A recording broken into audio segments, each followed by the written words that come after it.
As you guys know, I already discussed this story about the H-1B visa with Elon and Vivek, and I told you how I felt about this. But I wanted you to hear from other people as well. We're going to talk a little bit about what this means for American workers and also how this fits into worker exploitation.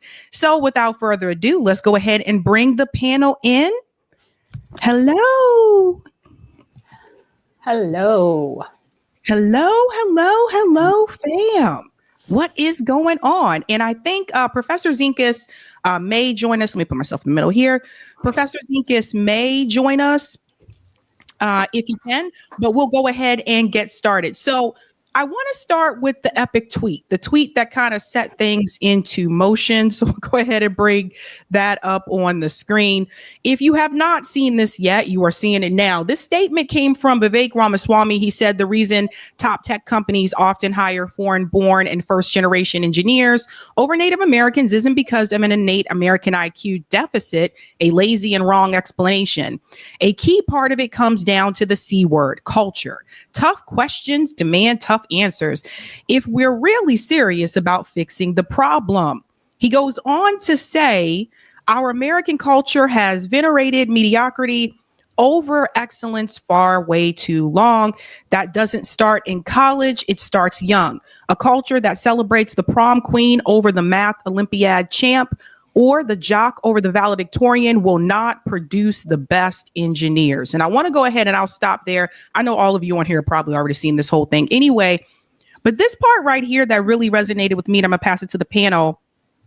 A culture that celebrates the prom queen over the math Olympiad champ. So one thing that I do want to bring up is the class issue with this statement from Vivek Ramaswamy. Number one, I think he's under this impression that every parent is able to take their kids to a math Olympiad on the weekend, or I was on the debate team, or like to debate tournaments, or to even some of the football games. Like, the reality is, if a parent is working a job where they work on the weekends, which some of my friends' parents did, they're not available to take their kids to participate in some of those activities that he's talking about. So I noticed the class issue with this, but I want to get everyone's perspective about this push from Vivek Ramaswamy and Elon Musk about prioritizing H-1B visas. Let's go ahead and start with Yvette. Well, it's actually kind of amazing, right? Like, when you talk about American descendants of slavery, we talk about ADOS, we talk about having no wealth and tracking that all the way back to slavery. And here he is telling us that our problem is our culture. But the other thing that was interesting is that he wasn't just talking to us.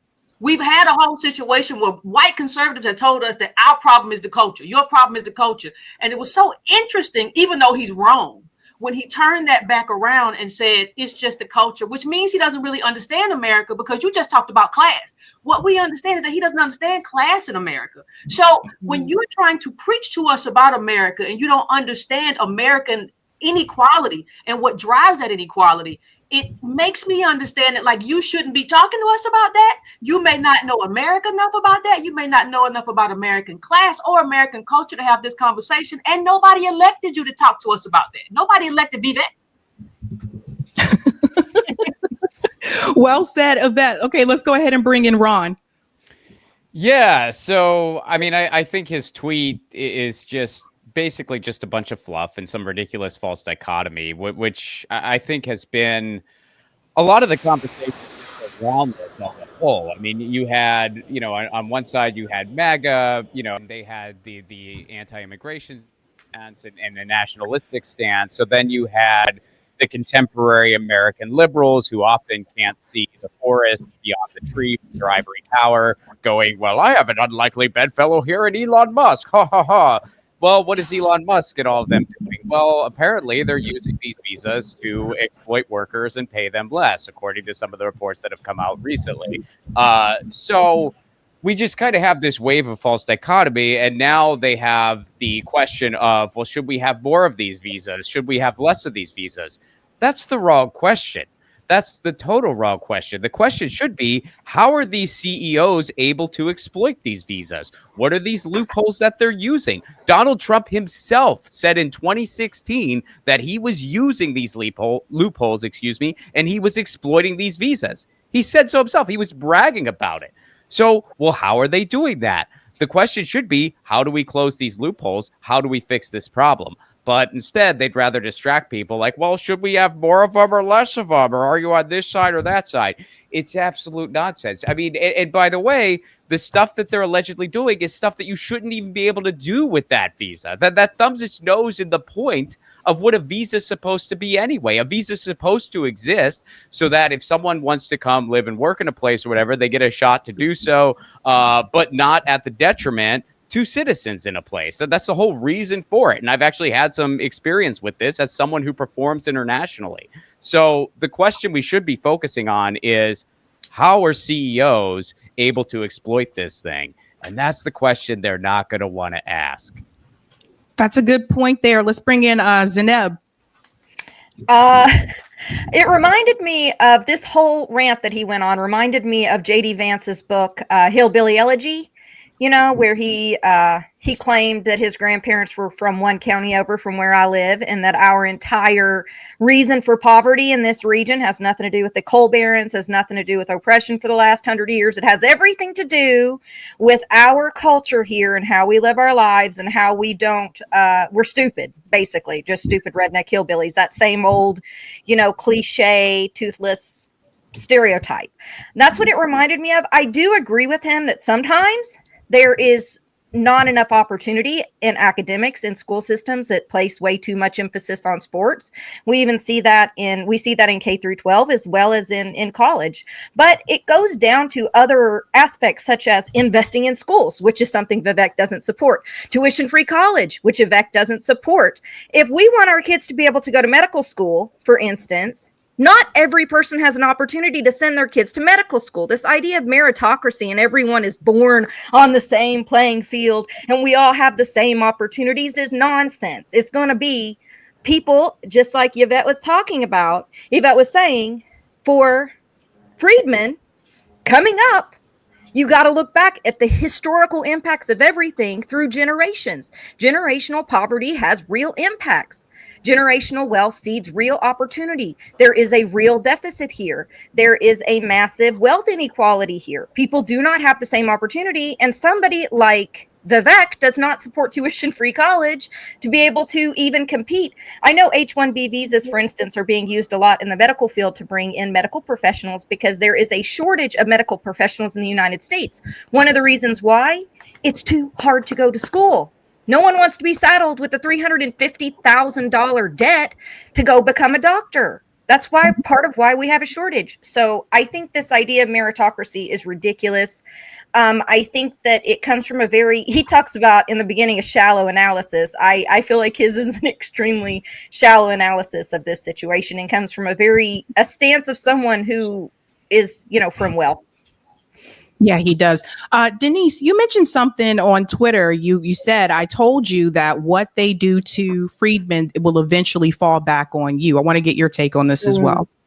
Yeah, I think you're referring to the tweet that I put out in 2023, mid 2023, early 2023, that said, for those white Americans who are bastardizing the concept of equity in the United States of America, you need to know that when you go against the equity that freedmen are advocating for ourselves and other Americans, you are also going against your own equity. You can't throw the concept of equity, which I define as a practitioner, as fair return on investment in a thing. You can't throw that away and then at the same time say Americans first, right? So what Vivek reveals to me, and to Zainab's point, he's always come forth with a historical, shallow analysis. He's the one president when he gets elected that's going to do affirmative action, and he can't understand why no one has done it before. That's because those people understand why our country had to go through that harm, that the repair that harm. What Vivek is revealing a unique patriotism in the United States, where those folk who are not steeped in the civil rights movement, who are not vested in those harms, feel that they can come to the United States as a blank slate and just take their turn. Vivek is also of the highest caste in India and in his religion. And all of those things are coming together where he is showing the white Americans who were all for when he was telling black people he was going into affirmative action, right? And he was co-opting Martin Luther King Jr.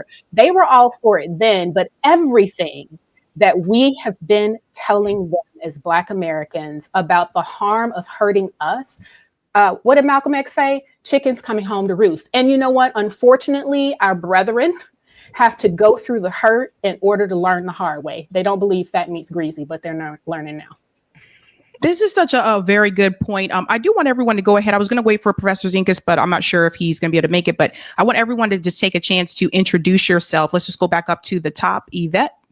I'm Yvette Carnell. I am president of the ADOS, American Descendants of Slavery Advocacy Foundation, which was founded in 2020. Our movement started around 2016. And Ron? My name is Rob Placone. I'm a comedian and content creator, and I got a movie coming out this month. I'm really excited about it. And Zineb? Hey guys, I used to be a political advisor till I stopped doing that crap. I am also a journalist and I guess what you can call an activist, but a content creator. And I like to talk about crazy things and how both parties suck. And that's basically what I do. All right. Denise. Here on the both party things. It's bipartisan fuckery, if I can use that word on your channel. My name is Pamela Denise Long. I go by Denise. I write about things, Newsweek, other places, host Twitter spaces about the things I advocate for, which is leadership that actually works in the United States of America, that doesn't leave any of us Americans behind, and also advocating for the equity that is due to the Black American descendants of U.S. slaves, freedmen, all the things that we are called, but we are a founding population of the United States, and that shall not be forgotten by those who have been here for a while, as well as those who are new to the game. All right. And just joining us, Professor Zinkas, if you can introduce yourself. I'm not muted. Hey everybody. I'm Anthony Zenkus. I am a social work professor at Columbia University and Adelphi University in New York. I'm an activist and happy to be on a panel with such amazing people. Hey Zaina, I haven't been on a panel with you before, so Hi, anyway, Anthony. and those I don't know, but happy to be here. Thank you. All right, awesome. So Denise actually mentioned something that I did want to bring up about the caste system. Now, this is something that Shama Sawant kind of was like raging about for years, that the caste system is a problem. She actually won the fight against the caste system in Seattle. But I want to bring this up here because Yvette, you tweeted this and people need to understand, like, this is all relevant. Yvette said the caste system dictates a person's profession, who they can marry, and other aspects of their social life. It also determines access to wealth, power, and privilege. Why not fight for meritocracy in India? And so this is the caste system that Yvette is speaking of. Brahmins are at the top. I believe Vivek is from the Brahmin caste. And then we can go on down from here, but he's at the top. So I bring that up again because there was a narrative, and I'll pass it back to you, Yvette, that Vivek was running when he was running for president. He was going on to all these different media shows, and he was telling people that his parents came to this country with nothing. And that was a blatant lie. I tried to tell people back then that he was lying about what he was able to start off with versus the way a lot of us had really nothing to start off with. His parents came to this country with college degrees. So they were already a step ahead of some of us who are here. Why would he omit that information? Vivek, I want to pass it to you and hear a little bit more about how his caste system can help him in this country. Well, I just want to throw a fly in the buttermilk too, because we made the same argument about Kamala Harris's mother. In the sense that she's not ADOS in terms of she doesn't come from chattel slavery, not to diminish her, but to say we're not the same. There is no flat blackness. We said that in 2019. So when Vivek is trying to run this con too, and this is the con of, oh, this is the best and brightest. We came here with nothing, and you just get to say it. You just get to lie with impunity. But there's another problem here though, and this is especially on the right. The problem that the right has too is that they don't even have any class analysis. Vivek, he didn't even need to say that. They say it all the time to make it look like you know, those of you all who come from slavery, it is because you didn't do what you need to do. My parents, my people came here for $2, and they say it, and it's just not true. If you are not ADOS and you don't have that contagion of race, then it's just not true for you anyway, because it's a racialized caste in this country, and you are not us and we are not you. But the lack of class analysis on the right even got them in the position of believing that Elon Musk, a transnational billionaire, was on their side.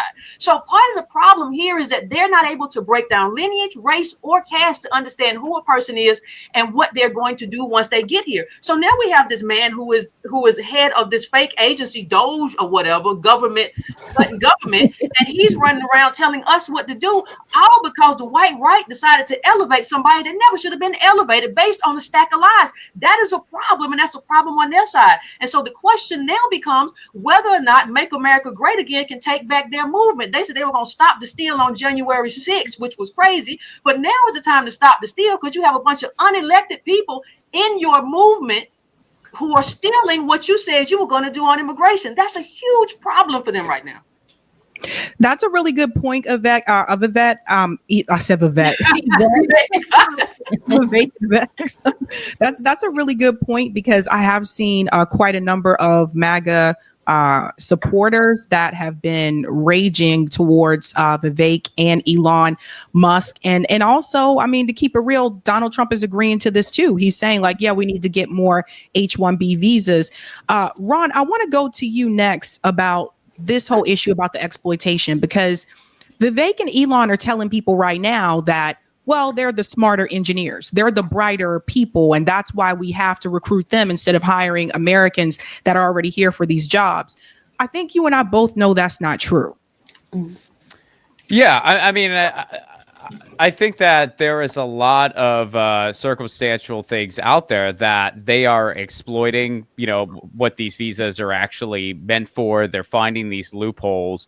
And Donald Trump himself is now, you know, waffling on this issue. And I hope, you know, going on that, I hope that, you know, people in MAGA kind of start seeing this and they realize that, hey, your problem is not the immigrant. Your problem is, you know, these people who say that they have your back so that you give them your vote, and then they totally do not have your back. So yeah, I mean, I think they're clinging to whatever excuses they can cling to try to get what they want. And in reality, again, this is a systemic problem because they're exploiting these loopholes. So how do you end that exploitation? I mean, hey, clearly the president-elect would know how to do that because he claimed himself that he was taking advantage of this for his businesses. So, you know, that's what you would love to see. And I'm going to go to you next, Professor Zinkus, since you work at university.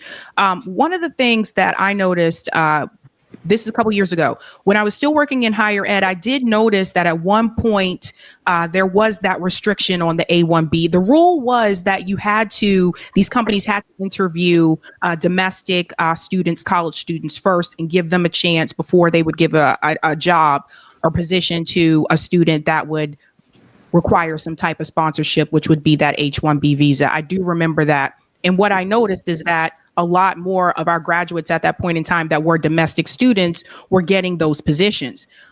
When that changed under Biden, it went back to the way it was before, which is that a lot of these companies that recruit at these universities here, like Boston University, Harvard, et cetera, they were more willing to hire the students that required the H-1B visa. And the reason being is because they could pay them less. Because again, what are the students going to do? Are they going to say, oh, you're offering me too low of a salary? Okay, well, the company would say, fine, then you can go work back at home. So they were exploiting those students. And then it's not that the domestic students were not smart enough or didn't have, as good grades to get those positions. It was that these companies wanted to pay people less. So whoever they could get for the cheaper labor, that's what they would do. I want to hear a little bit from you about that as well, Professor Zinkus. Right. And I mean, the purpose of the H-1B visa is, ostensibly it's a good idea. If you can't find anyone in this country to fill the job who has the skills, who can do it, you don't want to not be able to have the job. You want to be able to bring someone in. But that's not how it's used, right? So, I mean, you look at Tesla, they just laid off thousands of workers. And now they're saying, oh, we can't fill the jobs. Well, I mean, it's a scam. And with universities, of course, private universities are going to do this, especially because they're for-profit corporations. They're all about their endowments. You know, like I work at a university. I exist in my tiny little bubble of the School of Social Work, and we're all about teaching the students and doing all that work. The university itself, that company, that corporation, is all about money. And so yeah, that it is ludicrous on its face to think that any job in a university couldn't be filled if it was employing students with one of the students who is domestic. And this isn't to pit Americans against foreigners. If there are people that were qualified for something that nobody else was, that would make perfect sense. But that's simply not the case in universities. So, of course, they use it for that reason. And one bigger piece here, I think, too, is I mean, do you hear any of these Republicans or Democrats that agree with it talking about seriously investing in our educational system or investing in communities so that kids are growing up in neighborhoods and environments that support education, that don't have high levels of unemployment, police occupation, crime, things like that, right? No. So they don't want, they're saying, oh, we don't have qualified Americans, but we're not going to do anything about that. And we need to bring people in and suppress wages. Everything they do, the capitalists, the hyper capitalists especially, is about increasing their profit and their power. It's never on its face what it looks like, and I include universities with that as well. That's right. Really good point there. Denise, I want to get your take on this as well about the wages and the exploitation. I did cover this a couple of months ago that the unemployment rate in this country in 2024 surged among Black Americans. Only among Black Americans. And this is another thing. It's like there's all these people out there that are unemployed, that are gainfully, like willingly looking for employment and can't find jobs. But here is Vivek and Elon saying, let's prioritize H-1B visas. Yeah, I believe there was a study that was done in California after the pandemic and the recovery where some 70+% of Black men who'd lost their jobs during COVID were still unemployed. We have a massive problem in this nation, the robust, innovative investment in education of various sorts being one of them, including upskilling, reskilling, and the like, doing vocational assessments with people who have the competence and capacity for the jobs that they're bringing foreigners in to do and giving them alternative certifications to credential them to be able to do those jobs, right? To verify that they're qualified. We also are ignoring this huge problem of ethnic nepotism in hiring, firing, and retention in the tech industry. Casteism, in addition to the ways in which so-called lower castes of Indians are precluded from being hired and or they are fired, but certainly the ways in which Americans in general, there's just a lawsuit about Americans in general who were fired and or not hired. So there are multiple things that are going on here that Vivek, there was an article that came out about him and his caste 3 years ago when he first came on the scene, and he was condemning casteism and the like, but that's a nice thing to say, but the reality is that it is a practice that's in the United States. And as Yvette is always saying, and as everybody who is honest always knows, when it gets to the caste order in the United States of America, Black Americans are at the bottom of it, even below Black immigrants at times, because they are not perceived as we lazy Negroes of America. So there's a lot happening here that needs to be uncovered. Very good point. Just because says no 5 Black engineers and programmers looking for work. Yeah, and I've known people in this boat too. A friend of mine just got a job after looking for 9 months.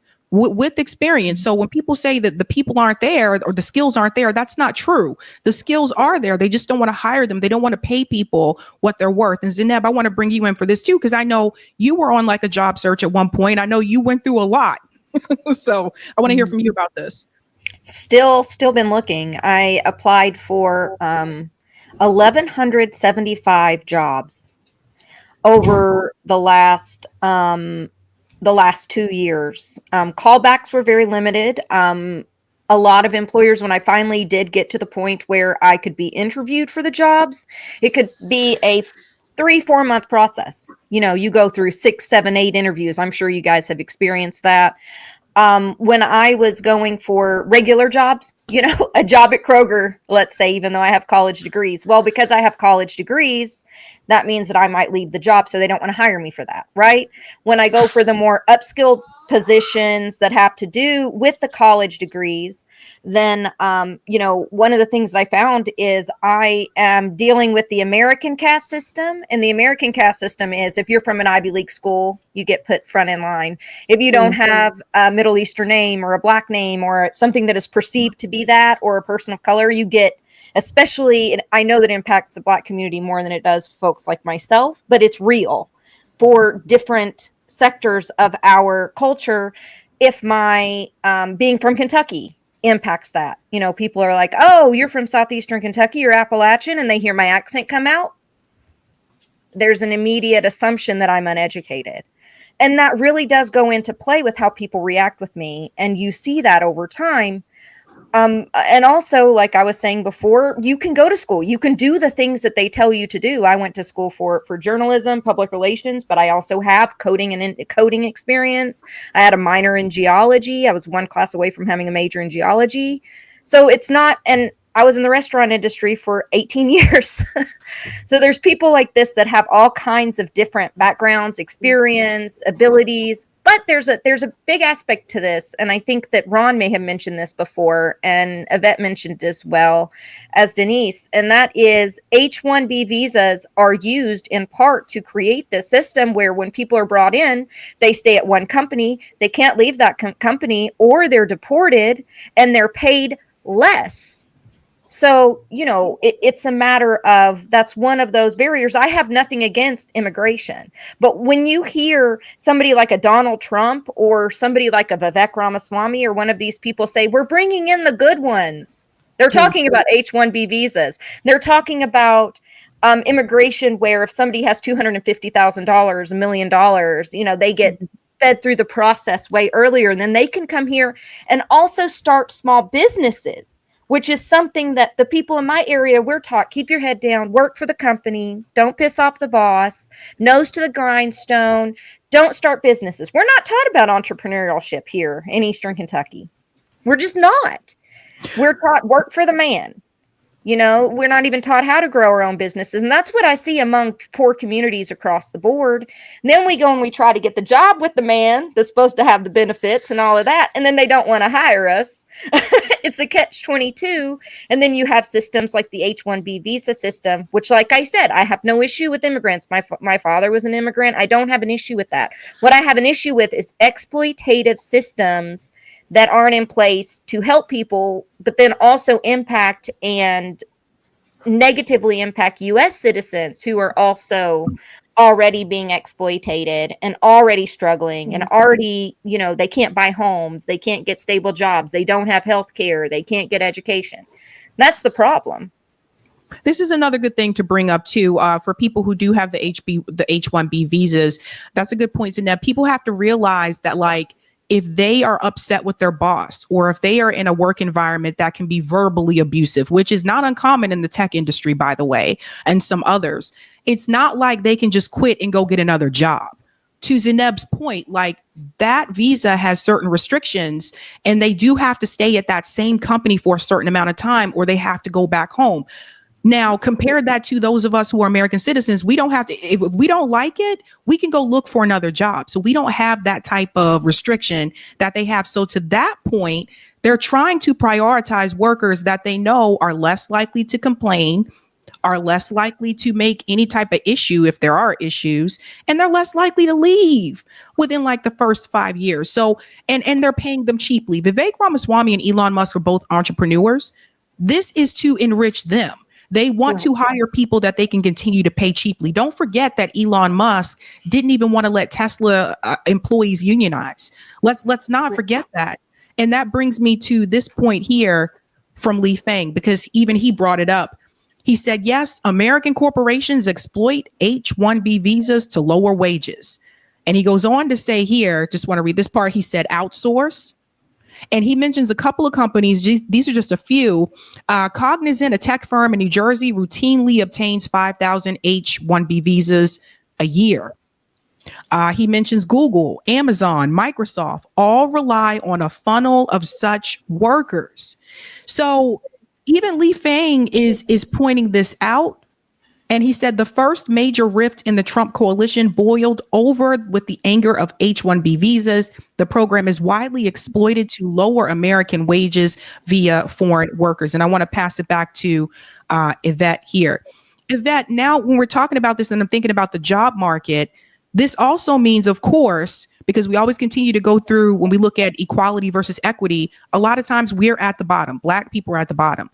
So when we're talking about these jobs, we're talking about applicants that are being looked over, then that would also mean that more than likely American freedmen are going to be looked over for these jobs. Well, I mean, when you talk about ADOS, we have been multi-generationally looked over for these jobs, right? So it's almost as if they're moving things around. Because remember, the Immigration Act of 1965 is right there, right behind the Civil Rights Act. So it's almost like you gave us these rights and these new things in life and said you have opportunity, and then you brought in people who could be used to take that opportunity away. Because there is conflict when we talk about labor. Nobody really wants to have that kind of discussion, but people are competing for that, right? And so you give it to us, and then now you bring in extra competition. And that's what the right and a lot of conservatives are talking about right now. Because Vivek really did a slick little thing. Make America Great Again was about making Americans' lives better. That's what Trump was talking about. Make America, you are going to be great. You're going to have the greatest healthcare. You're going to be. That's what he said. But then Vivek comes out and said, no, it's about making American corporations great again, right? And who benefits from that? So you have to ask the question that people don't want to ask, because there is no sort of, even when we talk about black, there is no flat blackness. There are more Ethiopian doctors, right, in Chicago than Ethiopia. You have to ask yourself, who benefits from that? It is certainly not Ethiopia. So we're not even talking about the brain drain from other countries that that they have to deal with too. It's not just about, we did not, in terms of build up a labor movement in this country, even with ADOS, we did not do all of this stuff to make corporations great again. So you're not going to invest. And so it's all about your bottom line. And you're saying that that's going to flow down to me, Reagan's trickle down economics. No, we're not doing that anymore. And I think it is bringing together another conversation that I'm even hearing from conservatives about, like, what does it mean to be a multi-generational American? And for people to tell you, hey, I know you did this, and I know your mama, daddy, grandmama, granddaddy, they fought in all these wars and made these contributions, but hey, you watch Saved by the Bell, so now you're just not good enough. And I think everybody, left and right, has to fight back against that kind of, that kind of caricaturing of who Americans are and what built this country. And there is no America also without American chattel slavery. And so that's kind of what our pushback is. I remember when Nagel's article came out, the left case against open borders, and I saw that attack, right, again. And so I'm hoping that the left really understands that open borders in and of itself is anti-union and it's anti-labor. So I didn't see enough fighting from the left in there. I hope to see more of that too. That's a good point that you brought up there, of that. I think people are, because of this particular issue, I think people might be seeing things a little bit differently.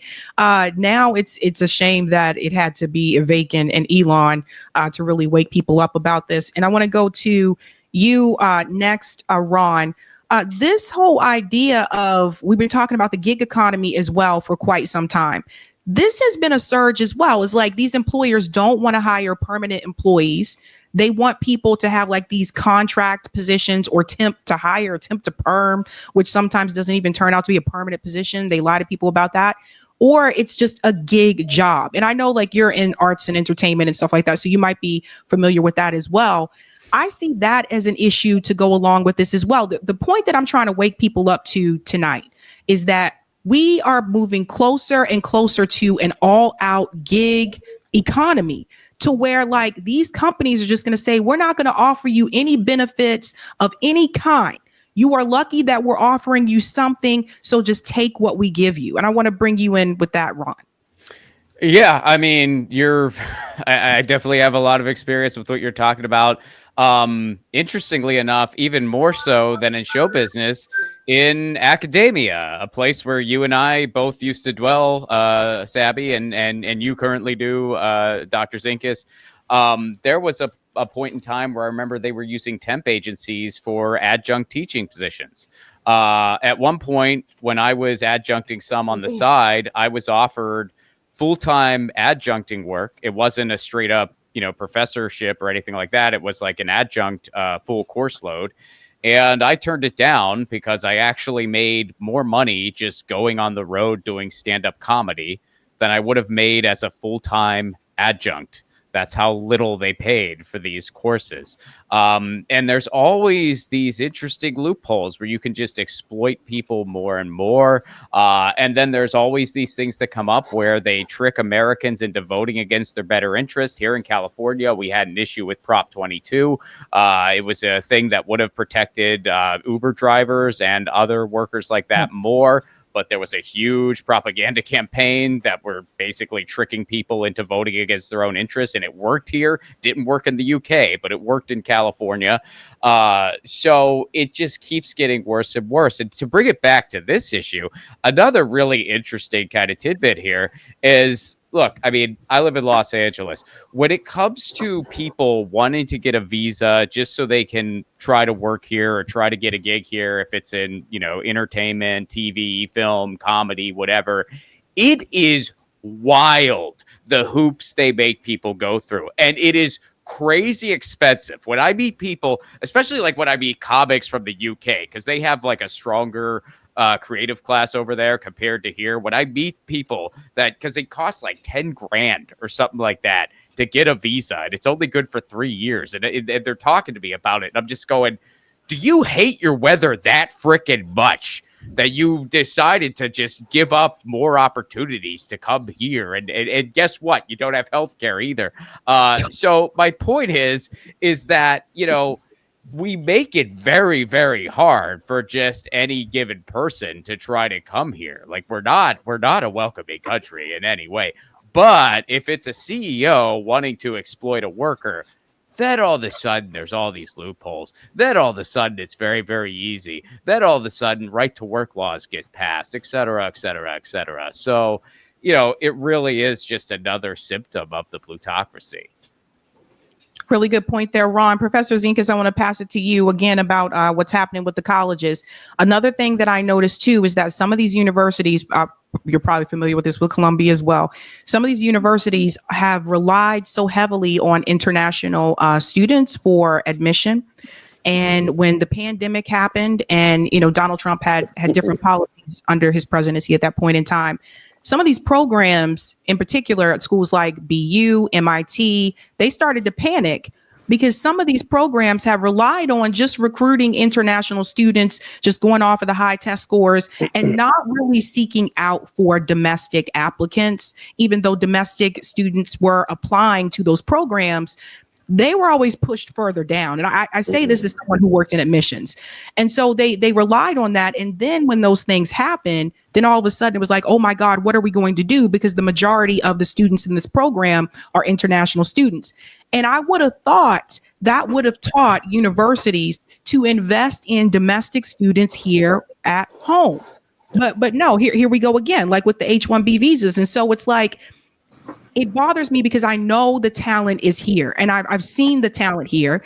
And for the tech industry, when people continue to say that we're just not educating people here for STEM has actually increased in the US over the past 10 years. There's a number of programs like Black Girls Code, et cetera, where they have gone out into the K through 12 schools to start kids learning STEM early. So it's not where it's not perfect. It's not on the level as like a country as China, but it has increased. And so it bothers me when people like Vivek and Elon say that the talent isn't here.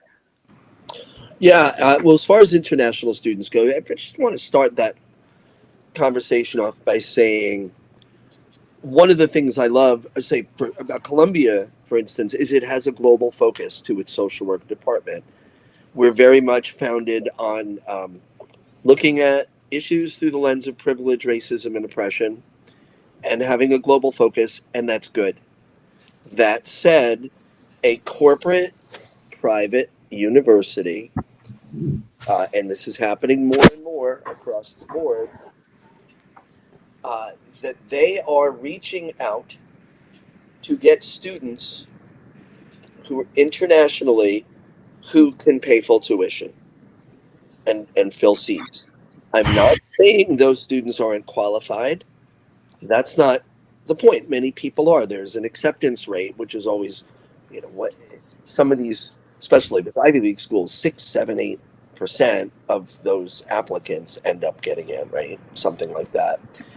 They are reaching out to do that because they know it's a guaranteed stream of income. And it's troubling if that becomes a focus. And again, like, you can look at any particular school, the School of Medicine, I work in a school of social work, 2 of them. There's schools of engineering. They're all about the teaching. They get down into it. As I said before, the university looks at things globally through a bottom line. And they're like, we need this. I don't know that they have quotas. I've never heard about them. But I do know that international students whose families or countries pay for them to come here in full are a guaranteed source of revenue, right? And I want to throw something in, if I could, I had highlighted for myself, if I was able to make it on tonight, and I'm glad I could just for a little bit, a tweet by Elon. And I mean, look, any of his posts are, pretty horrible lately, especially. But he says, America rose to greatness over the past 150 years. And then he puts a comma in there. By the way, there was no reason for that comma. America rose to greatness over the past 150 years because it was a meritocracy more than anywhere else on earth. And we keep hearing that word. And I responded, I quote tweeted, and I said, what nice way to discount centuries of privilege and racism and supremacy. But there's no meritocracy here. There's never been a meritocracy here.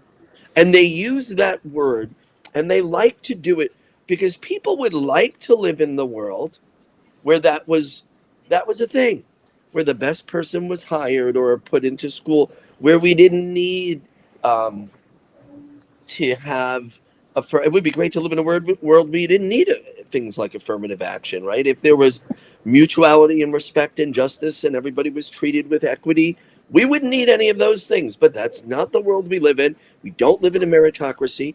That totally, and I'm not shocked that a guy who was raised in apartheid South Africa and whose family made their fortune there is going to discount the legacy of slavery and Jim Crow in the United States, which is the single biggest cause of economic problems that Black Americans who were descendants of slavery face. And I know that Yvette it has expertise in that. So that argument, it's always like, oh, we're looking for the best. It's a lie. They repeat a word often enough. So you hear people say, yeah, meritocracy, I want that. Because that sounds fair and good. And it does. What I do like, though, is that people I tend to not love much at all, like Steve Bannon, and I think is kind of a nut, right? There is some consistency morally for them on these issues. And if it is an opportunity for people on the left, again, we're worker-centered, and people on the ostensibly right who are also trying to stay true to that worker, for us to come together on Oh, I think you froze there a little bit, Professor Zinkus. I can come back to you. Oh, there you go. Go ahead. Yeah, and that we're coming together. We're calling bullshit on both parties, and I said in a post a little bit after that something. This Republicans are or MAGA's just waking up to the fact, and I listed a few things, and one of them was that Billionaires don't care about us, and Vivek Ramaswamy is annoying, and so I'm treading into Ron Placone territory there by trying my bit of comedy here and there. But I think this is an important thing. They keep saying they repeat the word meritocracy enough so that people say, well, that's fair. Of course I want that. And it disguises, I mean, years, centuries of oppression are just swept away by dismissing that. 100%. And Elon got by the way, this whole, I did it all on my own. I built these companies on my own. No, he got his wealth from his father. Like, I'm sorry. It's like people who have this amount of like, they come from money or they come from a certain status, for them to come into the US and to sell that narrative of, well, look, I built this all on my own. That's BS. And second of all, if you're a billionaire like Elon Musk, you didn't build anything on your own. It was the people who worked for you, the labor that you exploited that actually made you a billionaire. And that's how you got to where you are. I want to bring in Zainab and then Denise about this as well. The public education system, this is something that was brought up, and I do want to get into this. We have a problem with K through 12 in this country. Zainab, you brought up we don't have free college. This is true. But the K through 12 system relies on funding from property taxes. So depending on what your zip code is, depends on the type of education that you get in this country. And I want to hear a little bit about that, because my whole thing is, why aren't like people like Vivek and Elon trying to use, why isn't Elon Musk using his billions to try to fix the public education system in this country? Like, that's my whole kind of thing. Because the reality is, if you live in a certain zip code, your schools have certain resources that others do not. Go ahead, Zainab. Yeah, that's a really good point. And around here, we talk about being defined by your zip code a lot in Appalachia in the mountains, because, you don't really have, people always say, won't you just move? Yeah, that's easy and cheap and accessible for people. But one of the things that sticks out to me that I remember is that a lot of programs started here in around 2005, I guess it was, for coding. Now, we've seen this in a lot of Black neighborhoods, too. In Atlanta, I know that this was done. In Nashville, in Knoxville, there were a lot of different places. So what they did is they poured a lot of money, well, not a lot of money, a little bit of money into teaching people how to code in these areas so that we could potentially work remote jobs or we could get coding jobs. What we found is that people weren't getting hired from the places where the money was poured in. And it's not because they weren't skilled at it. It's because the remote jobs were still being outsourced either overseas, which is happening a whole lot now. And we're talking about H-1B visas, but we're not talking about how much remote jobs are now being outsourced overseas. I know two different people who work in tech. So what they do is they do like software programming, engineering, who both of the companies that they work for Fortune 500s and are outsourcing in mass quantities to remote work overseas now. So they're headquartered in the United States, but are outsourcing overseas. So you don't even need H-1B visas to outsource this work. They're just directly doing it through remote work now, for coding and for engineering, for anything that's web-based, because you don't have to be here to do that work necessarily. You can do it remotely. So that is a problem that is not even being addressed whatsoever. And secondly, people aren't being hired for these coding jobs. There's plenty of news stories. If you go and look, in 2019, analysis was done of these regions where all this money was dumped into teaching us to code, and it did not translate to work for these people pre-pandemic or post-pandemic. So that's one thing. The second thing is, when Lincoln first drafted the concept of land grant colleges, the idea was for people to be able to go to school tuition free, and was a part of the restoration movement before he was assassinated. So, if he was wanting freedmen to go to college for free through land grant colleges with everyone else about a month and a half before he was assassinated, that's something that, isn't talked about a lot either. But that concept, up until about 25 years ago, state-based universities were subsidized at 85%. 85%. That meant that the boomer generation and some of Generation X got to go to school essentially for free. The bulk. That's why they could work summer jobs and then have their school and their education paid off. Was because it was subsidized at 85%. It is now subsidized at 11%. So the students are carrying the burden. And that's why this big bubble expanded in the cost of college. The cost per student hasn't changed much, and in fact has gone down for state universities for the most part. But it's the amount of federal subsidies going into college while we send billions off to Afghanistan to, to fight wars, to fight this war or to, carry out a genocide in Gaza, to do all these things that we're doing overseas. We are not investing in our universities. That stopped. 11% from 85% subsidies. So the government covered 85% of college tuition for state-based colleges and even SBUs. Now it's 11%. Almost across the board. So those are two big things. So yes, in some of these places, there aren't as many skilled workers in the United States. We have the skills. We need the opportunity to get the education to be able to then go and get the job. But it benefits them for us to not do that because they can hire overseas, or they can hire this labor and keep them as basically indentured under that company for 5 to 6 years, working at a lower rate, where this individual can't go other places and they don't get the same benefits that they might have to offer if there was actually competition here for that same work. We're looking at that in the medical industry, in the tech industry, and other industries as well. Denise, I wanted to mention this to you as well. I know Vivek and Elon keep mentioning the tech industry, but I saw an article recently that showed that Amazon warehouse in Arlington, Virginia, right outside of DC, they had already hired over 2,000 H-1B visas. Now that's a warehouse.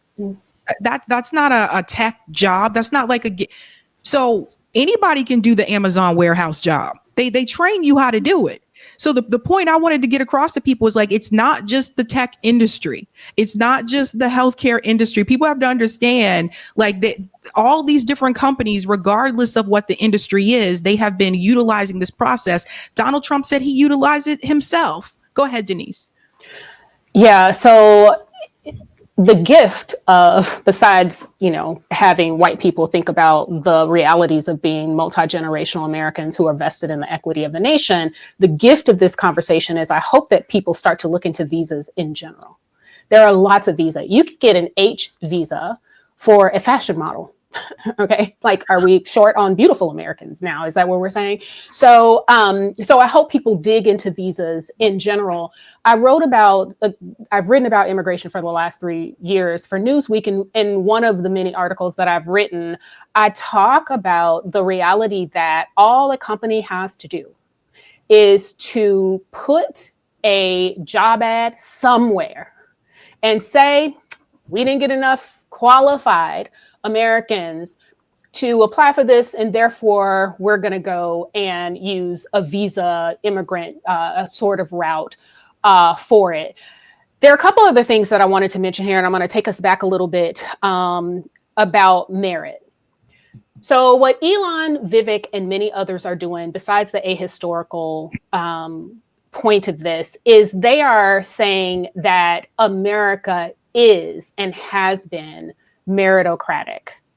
They are not saying that and they're saying America needs to continue that, right? And even be even more meritocratic because, and I've had Asian folk tell me this before, this is not xenophobic, this is them saying we tend to test better.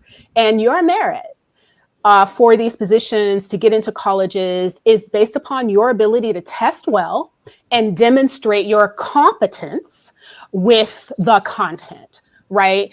We should be talking about also the fraud that happens with testing in foreign countries as well as the ways in which proctors in America have been paid to change the results on standardized testing for students here.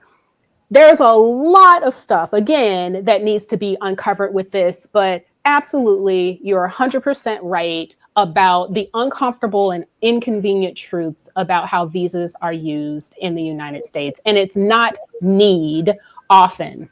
There are many things: nepotism, anti-American sentiment, and just plain old profiteering on the parts of companies.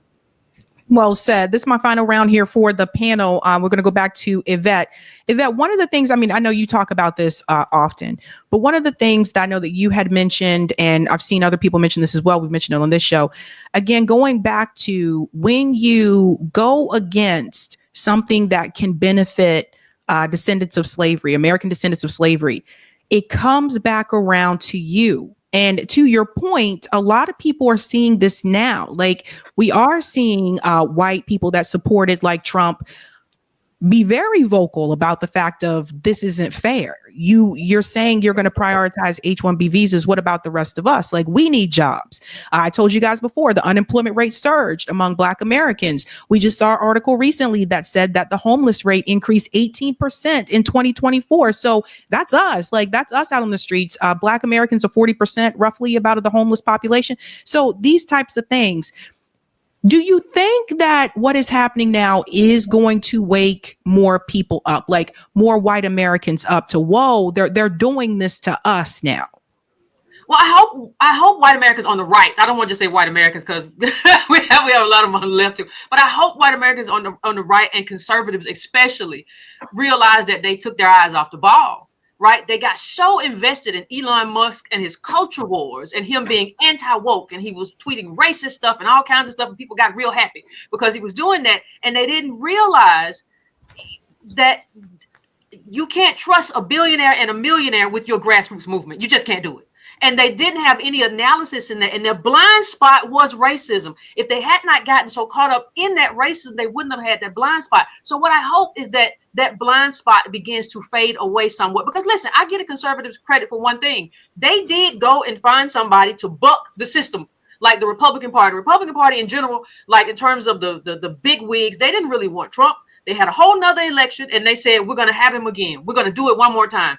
They did buck the system. The problem is that they did not understand that the person who you buck the system to get cannot be a leader of your movement because they are part of the millionaire and billionaire class.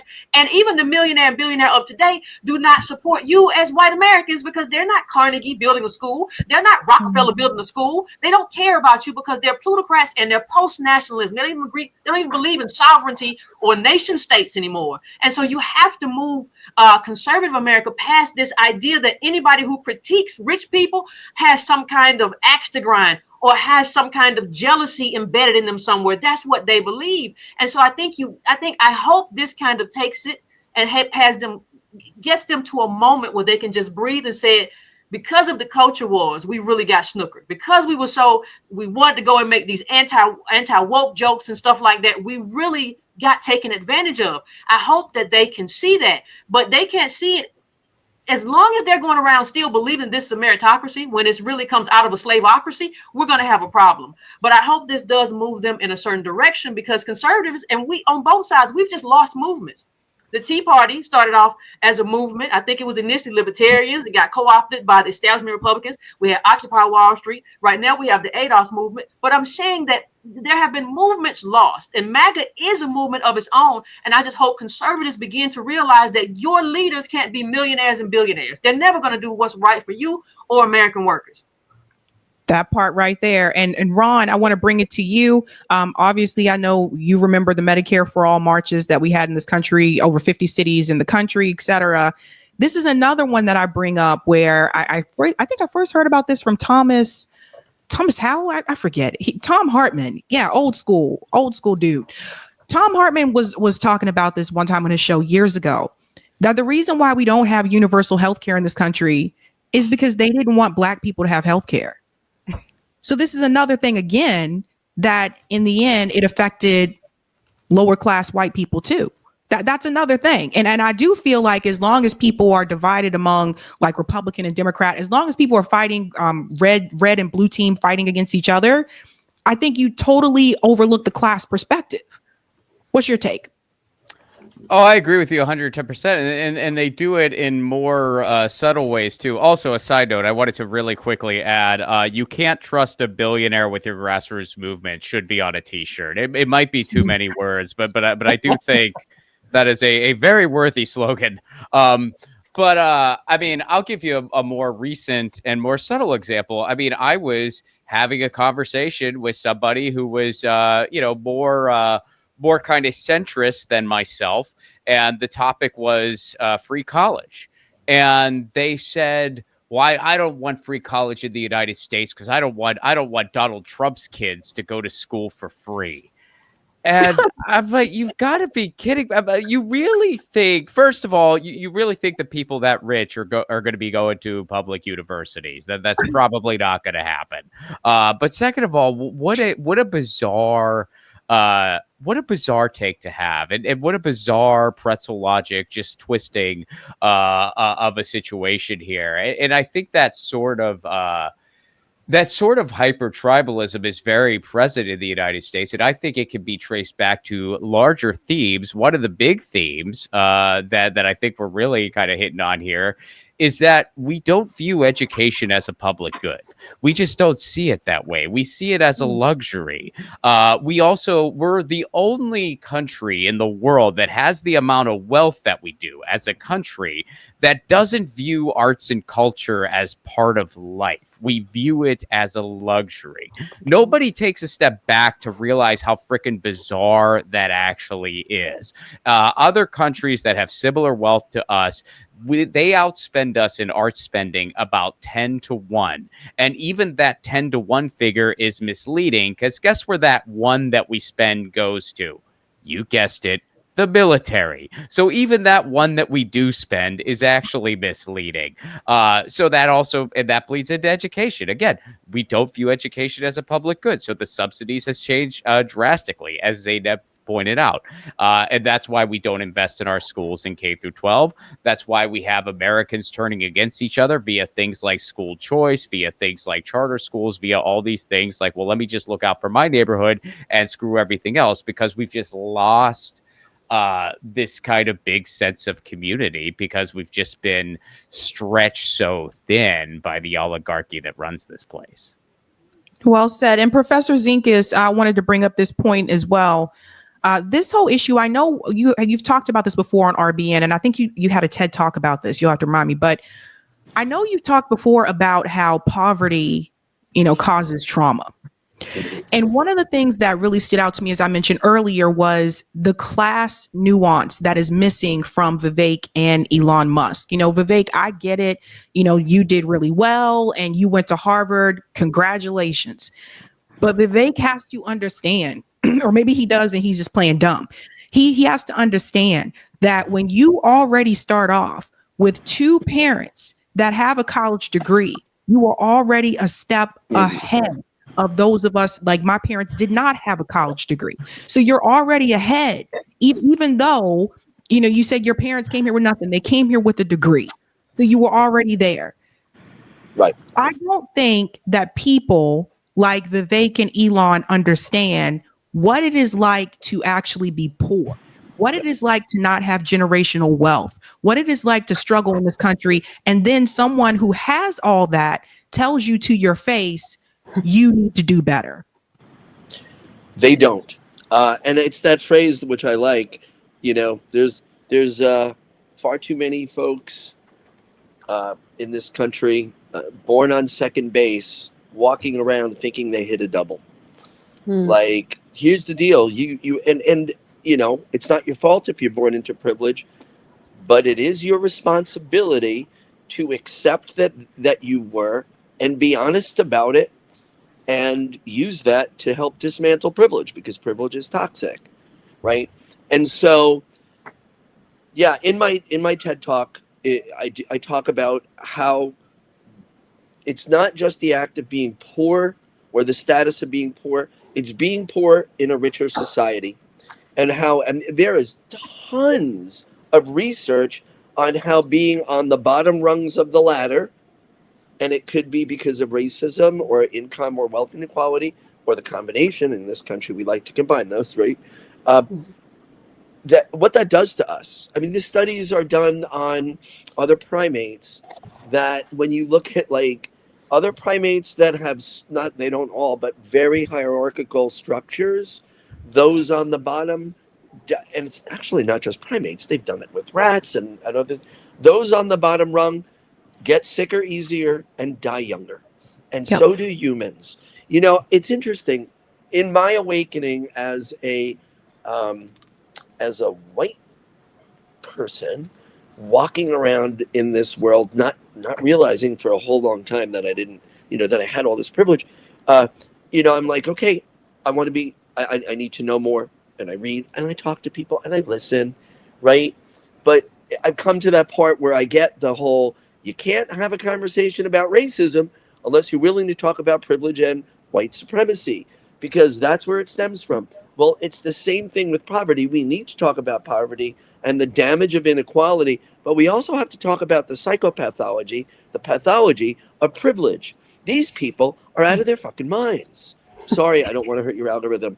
Frigging minds, right? And so, because you're being already, you know how they are on that tube to political dissent. Uh, it is pathological. The way billionaires think is pathological. They've done studies on intense wealth and income privilege. The richer you are, the less likely you are to slow down if someone's about to cross the street. Seriously, right? Like, so they know there is this. We don't know unless we've ever been in that club or you've done the research how they think. They don't see us as one of them. They being the ruling class, you know, when it comes to wealth and power, they do not see us as equals.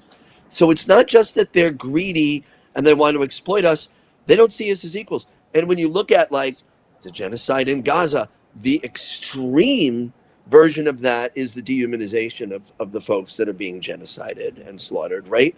But there are different degrees of it. The wealthy and the powerful in this country don't see us as equals to them. And there is something about wealth and power where they feel, and I'm trying to say this in a non crazy way, there's something about having healthcare when others doesn't that makes some people feel good. It's Mm. not just like, oh no, we can't afford to give it to everyone. It's like there are folks who like having things others don't have. There's something about the fact that there are unhoused people that make wealthy and powerful people feel better about their position. When you're that invested in status, you need and require, Marx talked about this, the idea of a permanent underclass. And they get off on it. There is something truly pathological about Vivek Ramaswamy. Elon Musk is, I mean, he's not well, right? Donald Trump, these folks, but it's not just them. They're the most garish kind of like examples. Joe Biden's worth a whole bunch of money, and you know, obviously Nancy Pelosi, all those folks, and even the celebrities, they're in this. You know, it's right. It's very when it comes down to money and power, they do not see us as equals, and therefore they don't care what happens, and they will lie to us and do whatever they can to keep their position in society. One last thing I just want to throw out. There was a study done some time ago, and it was an easy study to do. They just looked at the folks that won Academy Awards as opposed to those that came in like second, or you know, or they were nominees but didn't win. If you win an Oscar, you live on average 4 years longer than those who were runners up. Wow. There's something about winning. And I will tell you, these people, you know, why is Elon Musk doing all this weird stuff, putting chips into it? They think they can live forever. They really do. They're not thinking with a group mentality. And the last piece is humans only survived because of a group cooperative and collaborative mentality. We would never have survived as a species if when we, you know, did the hunting and the gathering, A couple of people got almost everything, and then the rest were like on their own. Tough luck. That's not programmed into us. These people are not consistent with our social evolution. And one day, it would be nice if the idea of a billionaire or even a multimillionaire was an aberration. And we look back and think, oh my God, how could we have let that happen in society? It's so sad. Denise, I want to go to you about this one. It's something I did notice on Twitter. Vivek Ramaswamy, after he did get this pushback from a lot of his supporters, he decided to tweet out that we need to end affirmative action. Almost as if like a quick like jab there towards Black Americans. Oh, let me just try to get back on the good graces of white supporters that I had. Let me try to get back in their good graces. What's your take about that? What do you think he was doing there? Yeah, this reminds me of when I started to pay attention to Vivek back in February, I think it was of 2023. Vivek's grift is really obvious to me. And it is to cater to the cowardice and the lesser angels of white America by showing I can be one of you too. The way to get in with the powers that be of America, and anyone who's saying that's not white people is tripping, okay, is to punch down on Black people. And everybody who comes to this country who has any sense of self-preservation and comeuppance understands that equation pretty quickly. And it takes a person with character and morals to choose to be the opposite of that. Vivek is very shrewd. He knows exactly what he is doing. And earlier in the conversation, someone was talking about him not knowing what it's like to not have parents. While he may not have experienced it, it doesn't take that much compassion, emotional intelligence, intellectual capacity to understand that when you have been divested from in the nation, and when you don't have that foundation, you are more likely to struggle. I hear the professor talking about adverse childhood experiences, toxic stress, and the like, and the impact that has on your longevity. Vivek understands that. Vivek is about the business, though, of getting what Vivek wants. And he well understands, as do so many people, that if you cater to white America's bigotry toward Black Americans, you are a shoe-in. Well said there, Denise. And we'll wrap it up here with Zainab. Zainab, final thoughts on all of this? It's just, these are crazy times. I got to tell you, it's a new year, but some things have already happened that I never thought would happen. Go ahead. It kind of reminds, I'm going to use a weird analogy here, but it kind of reminds me of like, these people are pushing the blind side. You know, these rags to riches stories. One white lady plucks you out and exploits you. Mm-hmm. And then all of a sudden you become a football star. You know what I mean? Mm-hmm. You were seen, you're that one person, that exception to the rule. Or we just watched It's a Wonderful Life. And my daughter was like, oh, wow, I did not expect this from that time period where the community came together. Can you imagine at the end of It's a Wonderful Life if everyone was like, I got my house on my damn own. I ain't doing nothing. I'm not going to take any money up there. You know what I mean? Instead of coming together as a community, there would be no film. It would be pointless. I remember a few years ago, it was probably like 6 years ago, I was listening to NPR and this story came on and it reminded me of what Anthony was talking about. And this guy had followed these upper middle class. We're talking about millionaire families or like, you know, making $700,000-$800,000 white people. It's all white people in the suburbs, middle, you know, upper middle class America, gated communities and stuff. He followed these families and their kids. One thing he noticed, and one story that stuck out to me, but he said it was universal across every single family but one, and that family happened to be Black, that it wasn't universal with.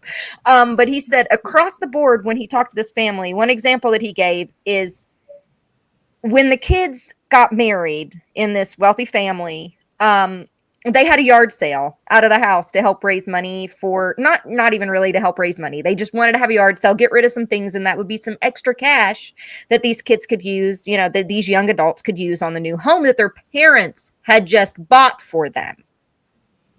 But when he went back and interviewed them 20 years later, you know how they said that they got their house? They didn't say our parents bought it for us and put almost all the down payment down where we only owed very little per month after that. No, they said we had a yard sale to raise money for our house. And that's what he saw across the board. And I think that reminds me of meritocracy. That comes back to when I talk to poor people who people help them, they'll say, I was so grateful. You know, I had this person who gave me a job when I couldn't get hired anywhere, and they'll come in and they'll work for that person and they'll work 12-hour shifts and they'll keep showing up, you know, or they'll say, you know, my grandma died and she left me $5,000 and I was able to buy a car, you know, or they'll say, you know, I had a babysitter to help me watch my kid. My mom helped me watch my daughter so that I could work. Poor people admit when they get help. Wealthy people like Donald Trump says that he pulled himself up by the bootstraps with his $3.5 million loan from his mom and dad in 1978, right?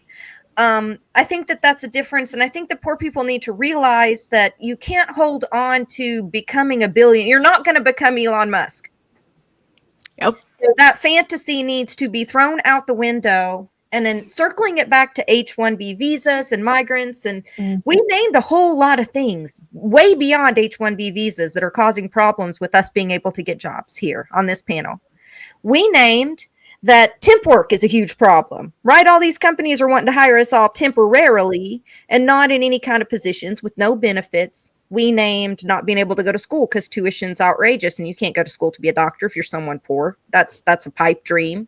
We named healthcare as a problem. We named childcare as a problem. Taking care of your kids, even as a mom. You know, how are you going to get... My kid has 146 IQ, which I don't even really necessarily believe in the test, but she wants to do the academic thing. So I have a struggle trying to work full time and be able to do that for my child, so that she can have an opportunity that I didn't have, right? It's very difficult. And all of these are barriers that classes like Vivek and Elon and Trump and Biden and Kamala Harris and, Hillary Clinton, people on all across the political spectrum who are the leaders don't experience, because we don't have anybody really in Congress or anywhere, hardly anyone that has walked in our shoes. And I think we can't really blame the immigrants, although we can acknowledge the problem with what comes with work and what comes with jobs and what comes with focusing on people that are here and what comes with investing. If we want to talk about investing, we can talk about defunding these wars, right? When we just gave, what was it? 127 billion this year in warring alone that was spent. So sorry for the ramble, but I thought that this was an awesome panel, and every single person here had something amazing to contribute, and I was just popping around in my head to everything everyone had said. All right, thank you guys so much. Anyone have anything coming up that they want to shout out? Anybody? I'll just let people know you can pre-order my movie now on Apple TV. It is called Left at Wall. So just Left at Wall on Apple TV. It drops January 24th. So if you're not an Apple TV subscriber, don't worry. It's going to be available everywhere on January 24th. And you can just follow me at Romplacone on social media for all that. But Left at Wall comes out January 24th, and you can pre-order it now on Apple TV. The one thing I would say, go ahead. Go ahead, Denise. Yeah, the one thing I would say, I'm sure I'll be having spaces talking about immigration and all of the policies that Trump's going to be implementing. You can check out the mini spaces that I've already recorded on Twitter in my highlight section. And the other thing I will say, inspired by Zainab there, is for those of us who are rising to power, and I hope there are many people, Sabby, in your audience who are using this platform of civic education that you provide to think about what it looks like to be in that seat of power. Don't develop the curse of knowledge, which is what Zainab was talking about, where you forget what it was like to not to not have what you have now. Remember where you came from and pull everybody up that you can who is willing to come with you. Yes. Thank you so much for saying that, Denise. Yvette, anything coming up for ADOS? Well, I just want everybody to go to adosfoundation.org. We do have an immigration agenda that does speak to H-1Bs that was there long before this controversy. So please check that out. We also have chapters across the country. You can look and see which chapter you can join. If you want to join a chapter, or you can go to joinados.com and also join. We also welcome allies. You don't have to be ADOS necessarily. You have to be on board with what we're doing, because I believe that this is movement work. So we have to get busy. Awesome. Yvette, I'll have to bring you back on another time to talk about some of these actions that have happened in the states that did not work out. We will. All right. Thank you guys so much. Thank Thank you. you. Thank Much you. appreciated. Hey guys, this was a Sabby clip. If you like what you saw, hit that like button and subscribe.